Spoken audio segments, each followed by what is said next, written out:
ไปเสียหยาเนาะตัดหยากาแฟทุกคนต้องเดินทางไป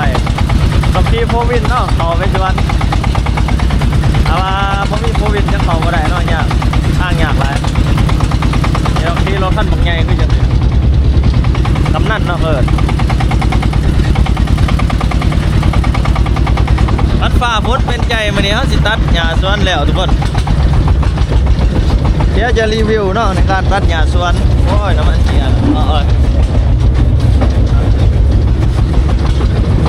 มากว่าจะได้ให้ได้สวนนี่มันยากสักแน่เนาะทุกคนเนาะ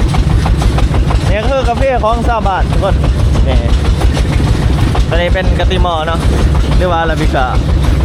แล้วจะไปเสียปลาเรา6หรือได้สวนเอาโอ้นี่คนนี่เป่าได้เนาะไอ้ผ้าส้มการเดินทางเลยทุกคนแล้วนี่จอดวันนี้ก็ได้ดูนี่โอ้มาแล้วเนาะทุกคนเนาะดูดิจะถอยเขาเนี่ยก็ได้ว่าสองอันนี้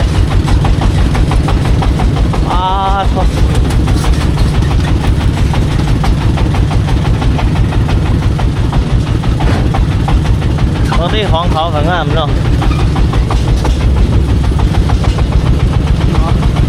จะแล้วจอดอยู่ใช่สวนอยู่6เนี่ยลงกันทุกคนเนาะความ6ทุกคนนี่ก็คือดินแดนไต่ลุมภูเขาไฟเนาะล้านปีหมดแล้ววานยังก็เกิดพี่น้องเลยวานพืชทุกชนิดก็แม่นเกิดนี่เขาวานหญ้าหลายโพดเนาะก็เลยว่า6เต็ม ยอกเนาะส่วนเขาบ่ได้บริบัติเนาะทุกคนเนาะมารอบนี้เขาจะมาตัดบริบัติเอาแต่ว่าหญ้าก็ยัง6โพดเนาะเกินขอบเขตไปเดี๋ยวเรามาเสกอุปกรณ์เขาเอกยามอุปกรณ์เนาะส่วน6ลายเพิ่นว่าใส่เอ็นบ่ได้ล่ะต้องใส่ใบมีดจังไดจังว่าบ่ได้บ่มันเป็นหย่อนยังจังว่าใส่เอ็นบ่ได้มันฝืดหรือมันแข็งหรือมันจังไดเอาคำตอบเขาติ สาเหตุที่ว่าเขาจะใส่ใบมีดนั่นก็คือที่ว่าหญ้าเฟิร์นมันเป็นหญ้าแข็งเนาะมันเป็นโมเมนต์หญ้าสนิทอ่อนทุกคนเราต้องใส่ใบมีดบุกเบิกก่อนแล้วยังค่อยใส่เอ็นรอบหนาเนาะเอ็นนี่ก็คือหญ้าที่ว่าส่วนแบบโบหกนี่คือแบบนี้นี่ใส่เอ็นแบบนี้มันไวใส่ใบมีดซะนั่นก็คือเลือกใส่ที่ว่าให้เขากับหนางานเนาะทุกคนเนาะบอกง่ายๆซะเลือกใส่ให้มันเขากับหนางานถามว่าอันตรายบ่นี่ก็อันตรายเนาะแต่ว่าเขาก็ระมัดระวังเอาเขาก็เบิ่งจังหวะมันคือกันแต่ว่าเนาะต้องเอาเล็กสบายพ้นถ้าฉันบอกเขาคนเอ้าชามันจะมาลงใส่เลยมาตึกแน่นี่มันคือแนนเลยสิอ้ายเนาะอันผิดระบบตัวนี้นี่ก็คืออาชีพเก่าเนาะแต่ยังหน่อยผมตันหยาแต่ว่าเดียวนี้เขาเริ่มนิยมเป่ามาเลยมันก็ค่อยห่างเฮินไปนะแต่ว่าเขายังไม่ทันได้เป่าเนาะเป่านี่ผิดกฎหมายบอกว่าเป่านี่บ่ผิดดิเนาะผิดแต่คนเขาเองนี่เนาะตั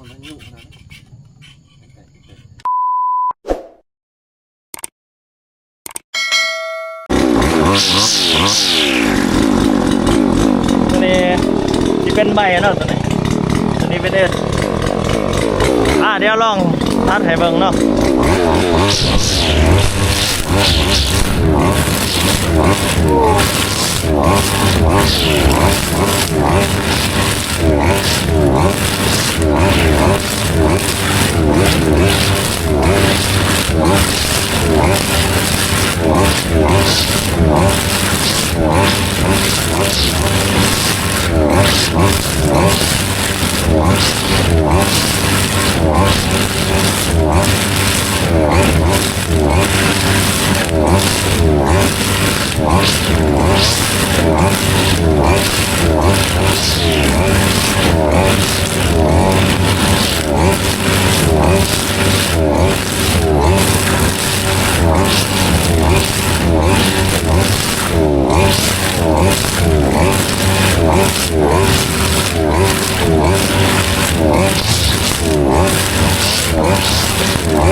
สิประมาณนี้แล้วเนาะทุกคน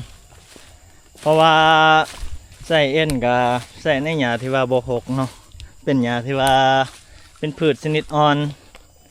ในการใส่ใบมีดก็เป็นพืชที่ว่าแข็งประมาณว่าหญ้าเพิ่นหญ้าชนิดที่ว่าใหญ่ๆตอนนี้เขาก็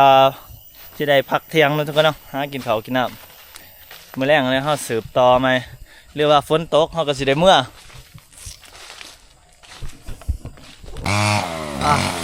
เนี่ยก็คือผลงานเนาะตัดรอบเสาล่มลุกคุกข้านนี่กันทุกคนเพราะว่ามันเป็นหญ้าหกเป็นหญ้าเพิ่นจะได้เดี๋ยวพาไปเบื้องที่ว่าหญ้าบ่หกเนาะทุกคนเนาะนี่สวนที่ว่าเขาปล่อยปละละเลยมาหลายปีแล้วทุกคนเข้ามาทางเอาก่อมันกว่าสิได้เป็นสวนตอนหนึ่งว่าโมเมนต์ของงานเนาะทุกคนเนาะนี่กาแฟที่ว่าบ่หมากเนาะเป็นกาแฟหกเนาะเป็นบาร์เป็นเราเพราะว่าสวนอยู่เขตนี่ก็บ่ค่อยงามปานใดเนาะทุกคนเนาะคันดูแลรักษามันก็งามเบิดนั่นแหละทุกคนเพราะว่าสวนนี่เขาปล่อยปลามาประมาณอยู่2 ปีนี่เขาลองมาทางเบิ่งมาหาได้เก็บหมากทุกคนนี่คือการทางหญ้าเนาะว่าตัดแต่มันได้เนาะ เมื่อยขนาดเนาะเมื่อยเลยโอ้สุดใส่สุดโกเกะบ่ได้เนาะตัดหญ้าทุกคนต้องใส่สุดเกราะเกือบโบกไปใส่เสือแขนสั้น2ขาสั้นบ่ได้ทุกคนเลยปานมายาวนะยุ่งพอยุ่งเมื่อแล้วนี่พื้นที่ที่ว่ามันบ่หกทุกคนนี่หุ่นห้อยก็ได้เนาะเปลืองที่ว่ามันบ่หกเบื้องที่มันหกเก่าโอ้ยบ่ผ่านเนาะทุกคนเนาะ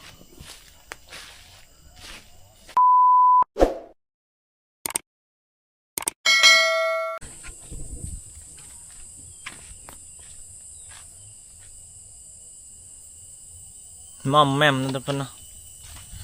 เปียกเบิดหลังจากที่เรากินข้าวเที่ยงแล้วทุกคนก็ย่างเลาะเบิ่งสวนเนาะฝนตกเนาะวางกินข้าวก็เลยบ่ได้ถ่ายทุกคนเลยฝนตกแห้งๆนึงเลยเลาะยางเบิ่งสวนทุกคนว่ามันนั่นนี่หากบ่ตายเนาะถือฝนจะสิบ่ตายทุกคนบางทีนี่คือห้องห้อยในการเสียเอ็นเนาะอยู่เบื้องนั้นเขาเสียอยู่เบื้องนั้นเขาเสียนั่นเป็นใบมีดเนาะทุกคนนี่ใบมีดก็คือจะเป็นแบบนี้เนาะบางคนก็ถามว่าอันตรายอันตรายเนาะระมัดระวังเอานี่คืออุปกรณ์เขาเนาะเป็นกระเจเหลี่ยมฝนตกจะสิกับมันมียังเนาะทุกคนสิได้เมื่อ เพราะว่าเสียมันก็เปื้อนเปียก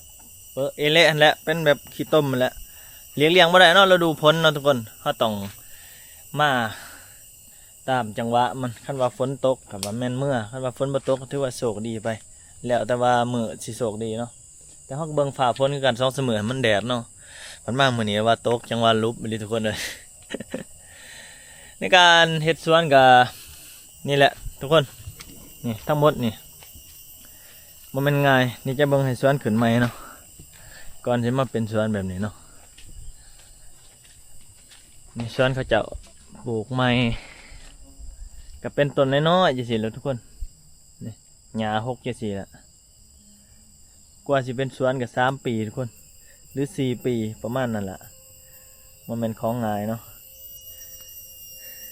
คือตัวนี้ก็บ่แม่นสวนเฮาดอกเนาะสวนพอเฒ่าเนาะเขาให้มาทางก็ให้เก็บเนาะก็บ่ฮู้ว่าเขาสิทางให้เฮาเลยบ่หรือแนวใดแล้วว่าให้มาทางเมืองสวนมันหกฮะให้เจ้าเก็บซะปีนี้แล้วว่าก็เลยลองมาทางนะทุกคนแล้วก็มาสรุปเบิ่งถ่ายปีว่าเขาจะคุ้มค่าน้ำมันตัดหญ้าบ่หรือว่าสิรุปเนาะ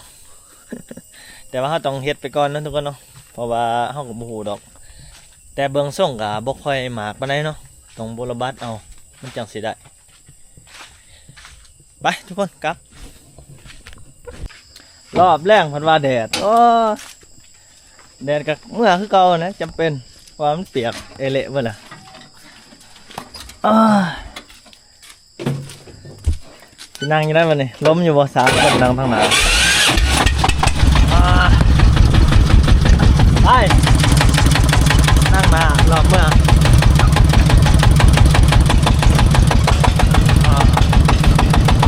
ทับง่ายอยู่วะ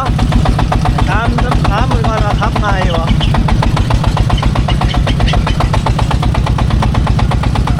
มีหลอกมีโล่เนาะที่โมบิดเล่นสองเย็บ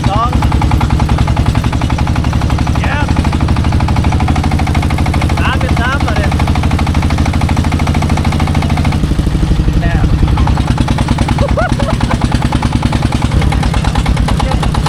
อ๋อกาแฟพวกขึ้นเนาะได้เมื่อไหร่ไปมั่นตะกี้โอ้ทางเมื่อยากเติมแล้วฝนตก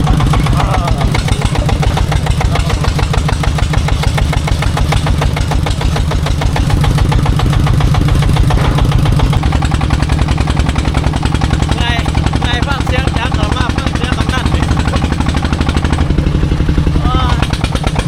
ไม่ได้หูดับเลยเนาะฟังเสียงจักร2-3 เสียงเสียงรถโคตรแน่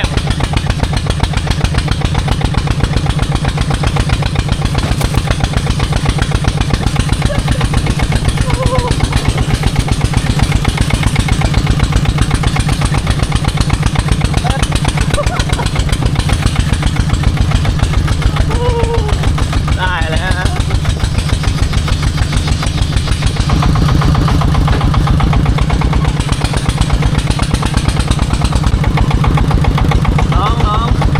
น้องไงล่ะ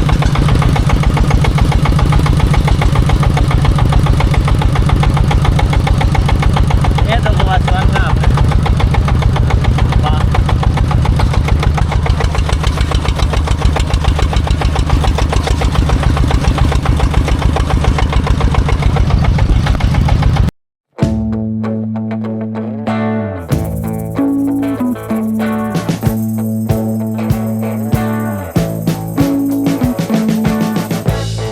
We've been living in sin so long, all the feels are gone. Fella stopped me on the street last night, said everything's alright. Roller coaster, make it through the day upright. It seems your meal ticket is gone, but life goes on. I could never imagine something better. Yeah, right. Now you're cooking on high heat in the middle of the street. Roller coaster, take me to a better time.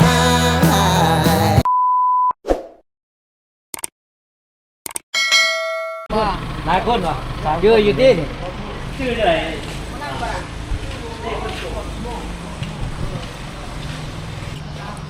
กับหน้าเพื่อนเราทุกคนเนาะ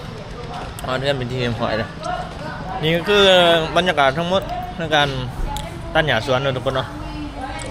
มองยากแล้วก็มองง่ายแต่ว่าหนทางยากแล้วก็อุปสรรคตามหนางานเนาะสำหรับใครที่คิดว่าคลิปนี้ไม่ประโยชน์อะไรก็อย่าลืมกดติดตามเนาะจบคลิปเพียงเท่านี้ทุกคนบายบาย